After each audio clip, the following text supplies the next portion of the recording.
सुबह 10 बजे से लेकर 11 बजे के बीच में उपस्थित हूँ विश्लेषण जन्म कुंडली का इस कार्यक्रम के अंतर्गत। इस सप्ताह हमने जिनकी कुंडली चुनी है, ये वो कार्यक्रम है जो आप लोग मुझे कमेंट में लिखते हैं और कमेंट से मैं कुंडलियों को चुनता हूँ। इसमें आज मैंने कुंडली चुनी है जोरहाट आसाम से समर फुकान जी की। ये नाम है इनका SAMARPHUKAN और इनका डेट ऑफ बर्थ है 11 जनवरी 1991 सुबह 6 बजे, जोरहाट आसाम।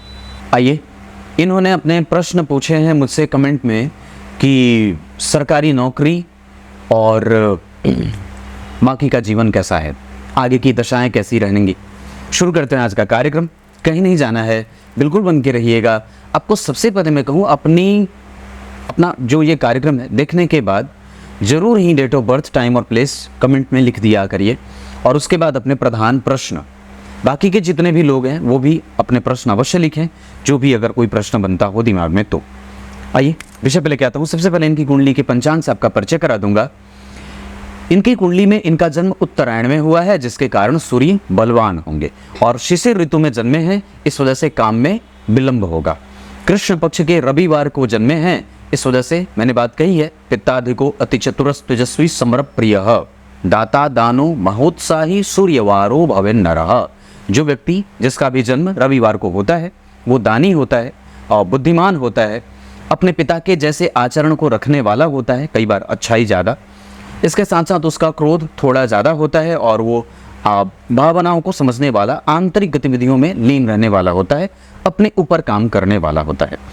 इसके साथ साथ इनका जन्म कृष्ण पक्ष के 9वीं तिथि में हुआ है, इस कारण से इसका प्रभाव ऐसा होगा कि अब नौकरी मिलने में थोड़ी दिक्कत होती है, मशक्कत बढ़ानी पड़ती है।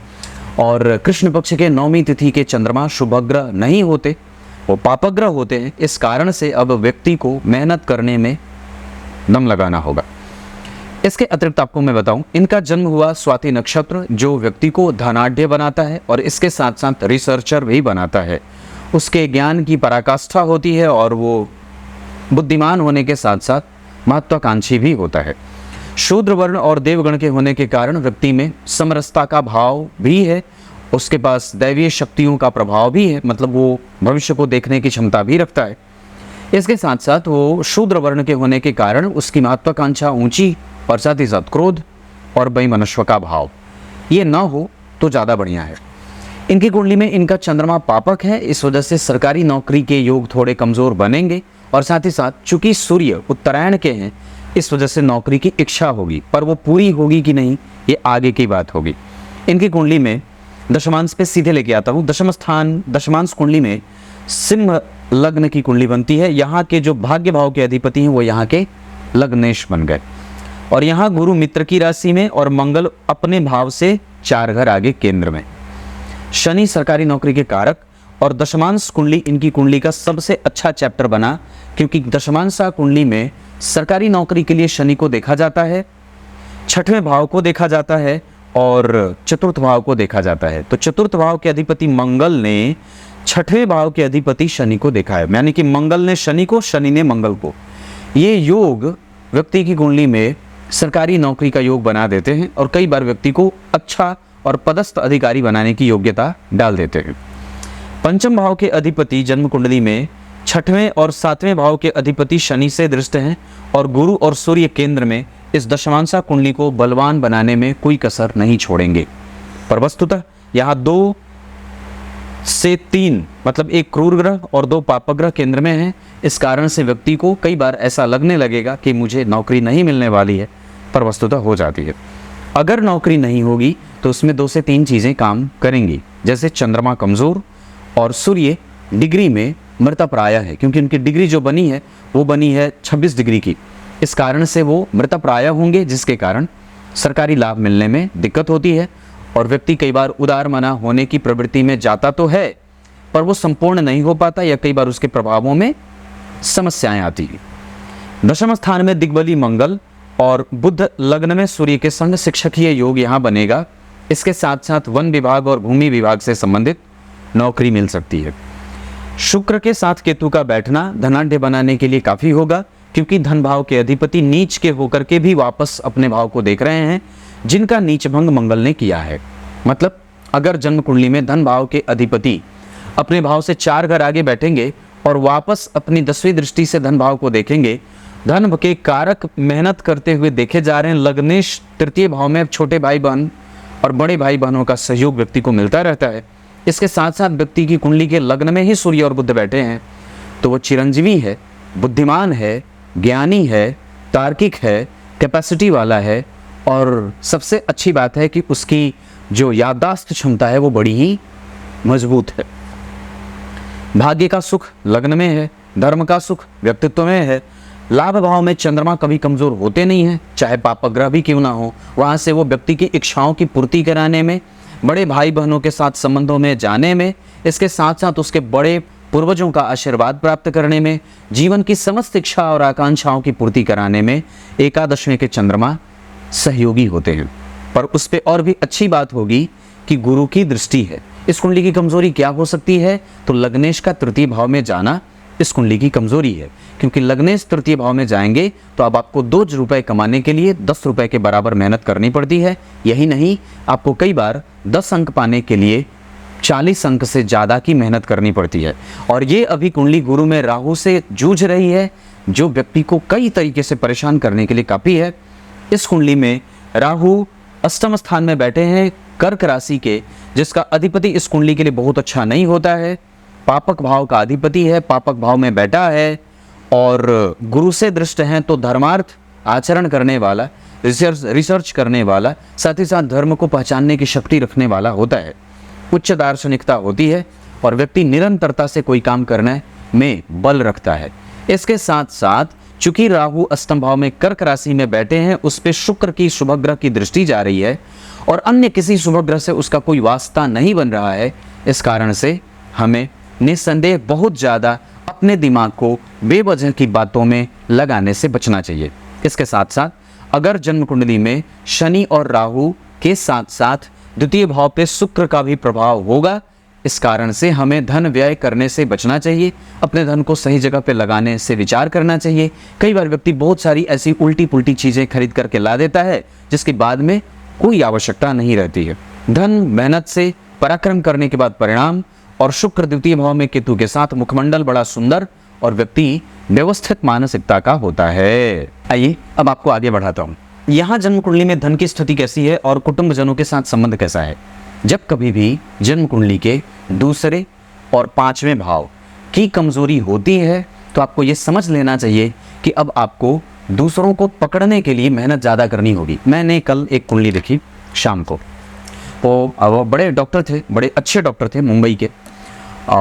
उन्होंने बात कही मुझसे कि पंडित जी, मेरा इकलौता बेटा और मुझे कोई बेटी नहीं थी, और जब मेरे बेटे की शादी हुई तो मैंने अपनी बेटी के मुंह दिखाई में 12 से 13 लाख के गहने दिए थे। सोच के देखिए, मुंह दिखाई में जब मैं अपनी बहू को देखने गई थी तो मैंने 12 से 13 लाख के गहने दिए थे। उसके बाद तो आप इसी से अंदाज़ा लगा सकते हैं कि मैंने उसे क्या नहीं दिया। पर इतना करने के बाद भी जब वो बहू बन करके मेरे घर में आई तो उसके हृदय में मेरे लिए वो सम्मान मैंने नहीं देखा जो मैं अपेक्षा करती थी। मैंने कहा, आपकी कुंडली का दूसरा भाव कमज़ोर है और 5वां भाव कमज़ोर है, जिसके कारण कई बार व्यक्ति किसी दूसरे से वो सम्मान प्राप्त नहीं कर पाता है, चाहे वो अपनी जान ही क्यों ना लगा दे। क्योंकि पंचम भाव और दूसरे भाव परिणाम के होते हैं और किसी को सम्मान देना और उसके बदले अपेक्षा रख लेना कि मुझे भी मिलेगा, ये परिणाम ही होता है। तो तात्पर्य मेरा ये है कि हम कभी भी अपने आप को अस्वस्थ क्यों कर लेते हैं कि मुझे किसी दूसरे के द्वारा सम्मान दिया जाएगा। कोई दिक्कत नहीं है, देता है तो ठीक है, नहीं देता है तो उसके मन की बात है। क्योंकि जो चीज़ उसके पास है वो आप ये कैसे सोच सकते हैं कि वो मुझे मिलेगा, क्योंकि वो दूसरे की मुट्ठी में है। अब वो मुट्ठी खोलेगा, आप उसके लिए जद्दोजहद करेंगे, उसको मनाएंगे, खुश करेंगे अपनी बातों से, अपने क्रियाकलापों से, पर ये बात परिणाम देने वाले के ऊपर है कि वो आपको सम्मान देता है या नहीं देता है।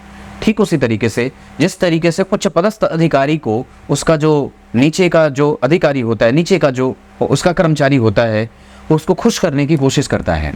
तो कहने का अर्थ है कि इसका अर्थ ये नहीं है कि वो उस पर बंध जाता है, ऐसा नहीं है। अगर वो बंधता है कि मुझे भी सम्मान मिलेगा तो ये उसकी समस्या है। इस वजह से हमें हमेशा ही अपने आप को स्वस्थ बना करके रखने की आवश्यकता है और कभी भी अपनी खुशी किसी दूसरे के हाथ में नहीं देनी चाहिए। मैं जब बचपन में था तो मैंने उनको ये बात कही कि मैं जब छोटा था तो मेरी नानी कहानी करती थी कि एक राजा थे जिनका प्राण एक तोते में बसता था। मैंने कहा कैसे राजा थे जिसका प्राण तोते में बसता था? बड़े अजीब राजा थे। फिर उन्होंने कोई कहानी सुनाई, उसमें उन्होंने कही बात कि एक राजा थे जिनका प्राण उनकी रानी में बसता था। मैंने कहा ये कैसे राजा थे जिनका प्राण उनके शरीर में न बस करके उनके रानी में बसता था? तो कहने का अर्थ है कि जब आपका प्राण और आपका सम्मान किसी दूसरे की मुट्ठी में कैद रहेगा तो आप कभी भी मारे जा सकते हैं और कभी भी नवाजे जा सकते हैं। तो क्यों ना उस प्राण को अपने पास ही सीमित करके रखा जाए, परमात्मा में लगाया जाए, ताकि आयु की वृद्धि भी होती रहे और यश किसी दूसरे के हाथ भी ना लगे। तात्पर्य ये है कि आपका प्राण आपके ही शरीर में बसना चाहिए। आपका सम्मान आप स्वयं के लिए करिए, किसी दूसरे से अपेक्षा ना करिए। समाज अगर सम्मान देने लगेगा तो उससे अपेक्षा रखेगा कि आप उसे कुछ देंगे, क्योंकि मुफ्त में तो कुछ भी नहीं मिलता है कि नहीं बात? तो यही बात है कि वो व्यक्ति अस्वस्थ होता है जो किसी दूसरे से किसी चीज को पाने की अपेक्षा करता हो। नहीं करना चाहिए। क्लियर है? यहाँ पे पंचम और दूसरे भाव कमजोर हैं, इस वजह से उनके लिए आपको मेहनत करनी होगी। और कई बार आपको वो आरंभ में तो आपके पास सभी लोग रहेंगे, बस धीरे धीरे धीरे धीरे वो सारे लोग नष्ट प्राय हो जाते हैं या उनका प्यार आपके लिए कमजोर हो जाता है। तीसरे भाव में गुरु का बैठना उतना अच्छा नहीं होता है और दरअसल वो बहुत अच्छे बैठे भी नहीं है। कुंभ राशि के बैठे हैं जिसका अधिपति उनके लिए नीच का होकर के बैठा है। अगर डिस्पोजिटर प्लेनेट नीच का है तो गड़बड़ी होगी।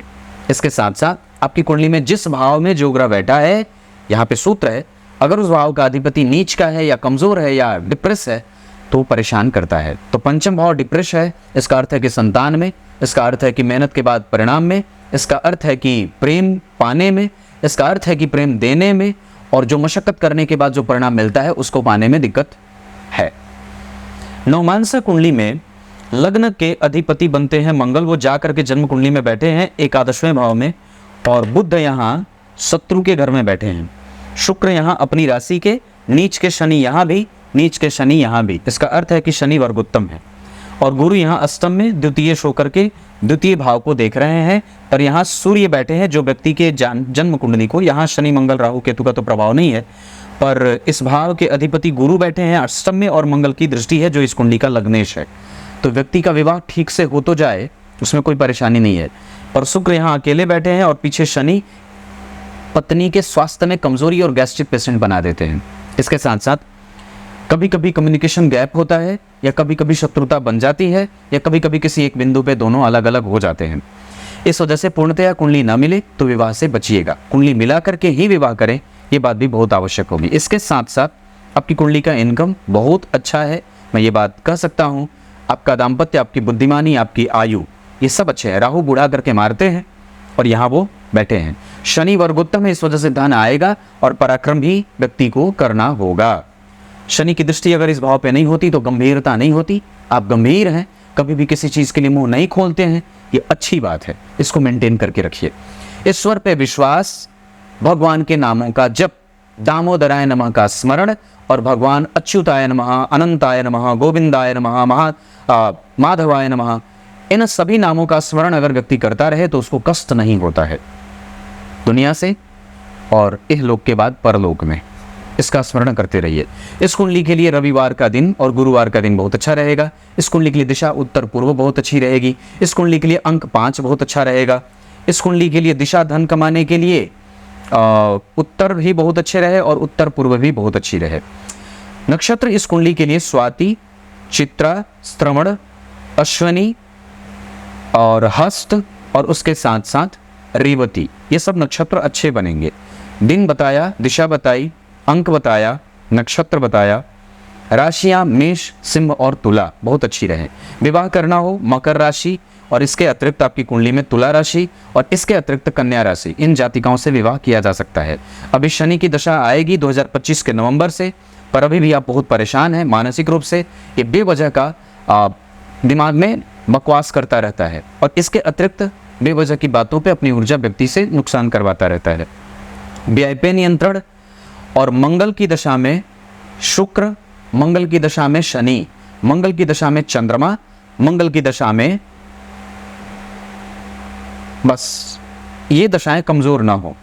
और अगर कुछ भी अच्छा करना हो तो सूर्य, गुरु, शुक्र और बुध की दशा के साथ साथ मंगल की दशा में कुछ भी किया जा सकता है, कोई भी अच्छा काम, अंतर प्रत्यंतर सूक्ष्मांतर में।